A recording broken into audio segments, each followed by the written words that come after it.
Dans quelques semaines, l'Europe fêtera les 60 ans du traité de Rome, l'un des moments fondateurs de l'Europe. On espère que cette étape marquera un redémarrage du projet européen, mais vu le climat tendu de la politique aujourd'hui, certains pensent que cette fête montrera plus les failles que l'unité du bloc européen. Pour comprendre la situation en Europe, j'accueille Daniel Gross, le directeur du Centre pour les études politiques européennes.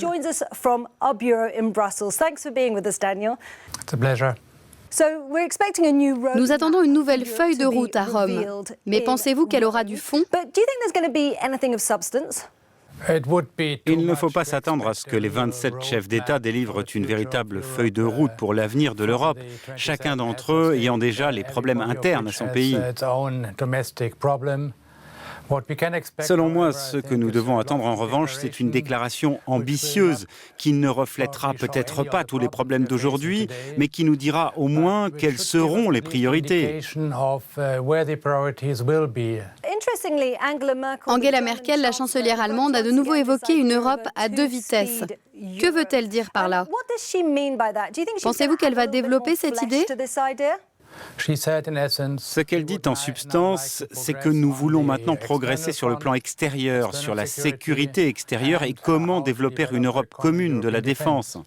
Mais nous savons aussi qu'un ou deux pays membres ont des problèmes avec la défense parce qu'ils sont neutres. Donc, de son point de vue, nous devons continuer à avancer et peut-être trouver un modus vivendi avec ceux ou ces deux ou trois pays qui ne peuvent pas participer. Il y a aussi l'intégration économique qui a été maintes fois abordée. Pensez-vous qu'elle voudra encore insister sur cette notion d'intégration économique ? Le volet économique de l'intégration est vraiment le plus difficile, parce que dans un sens, nous sommes arrivés au bout du chemin. Le bout du chemin qui est toujours compatible avec la souveraineté nationale pour la politique fiscale. Nous avons une monnaie unique, nous avons une surveillance commune des banques, donc nous avons un système financier commun et stable, mais je doute vraiment que l'on puisse dépasser cela. Au même moment vont se dérouler des élections cruciales en France fin avril et peut-être aussi en Italie. Les candidats disent qu'ils veulent un référendum sur l'euro, mais en même temps, le chef de la Banque centrale européenne, Mario Draghi, dit que c'est impossible de choisir de quitter l'euro, qu'il faut rester. Alors qui dit la vérité ? La vérité et les faits, c'est que les pays membres restent toujours souverains. Si un pays décide de quitter l'euro, il ira contre des obligations écrites dans les traités.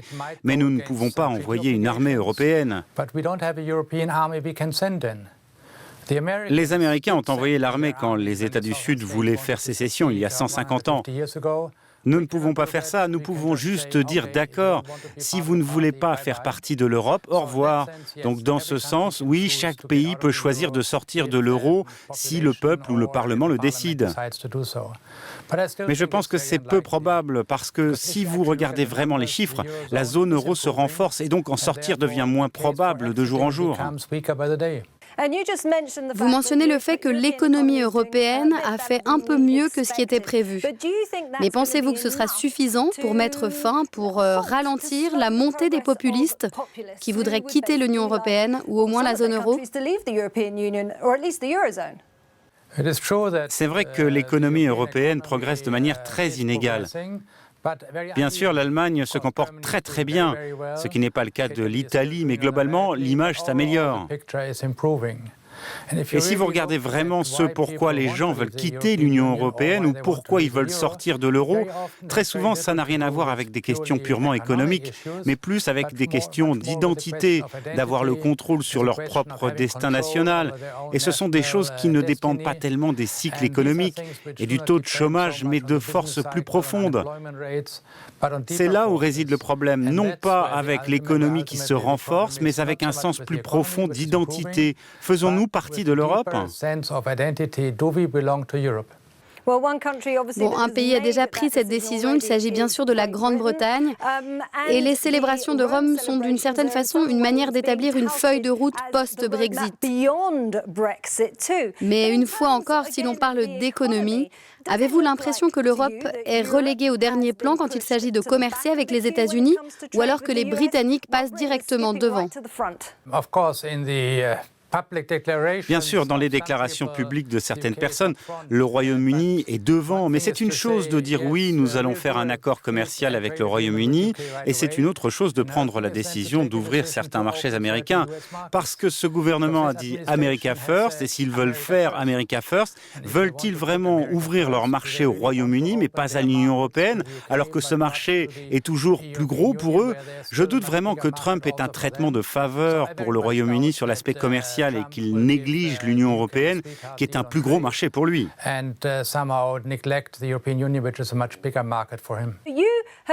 Vous avez dit que vous pensiez que Donald Trump pouvait sauver l'euro.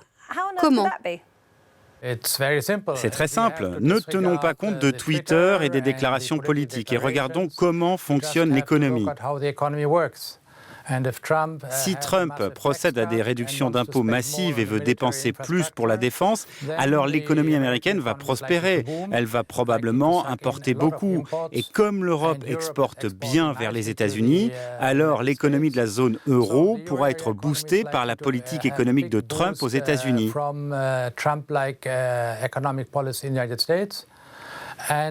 Et cela profitera à tout le monde. Cela accélérera certainement la reprise en Italie qui est particulièrement dépendante du commerce extérieur, celle aussi de la France et donc de tous. Trump pourrait rendre un grand service à l'Europe ou au moins à la zone euro avec sa politique économique. Et pour finir, Daniel, je voudrais juste évoquer ce qu'a dit Donald Tusk, le président du Conseil européen. Pour lui, les dangers auxquels l'Europe doit faire face sont Donald Trump, le terrorisme, la Russie, la Chine et le populisme. Quel est le plus effrayant selon vous? Je pense que le problème national est le plus sérieux. Le populisme en Europe. Les gens disent à leur électorat, c'est très simple, on ferme les frontières et on part dans le monde seul et sans règles, sans toutes les réglementations que nous donne l'Europe. Cette illusion est très dangereuse, parce que si elle est suivie, l'Union européenne ne pourrait pas survivre et tout le monde en souffrirait. Daniel Gross, many thanks for having been with me on The Global Conversation. You're very welcome.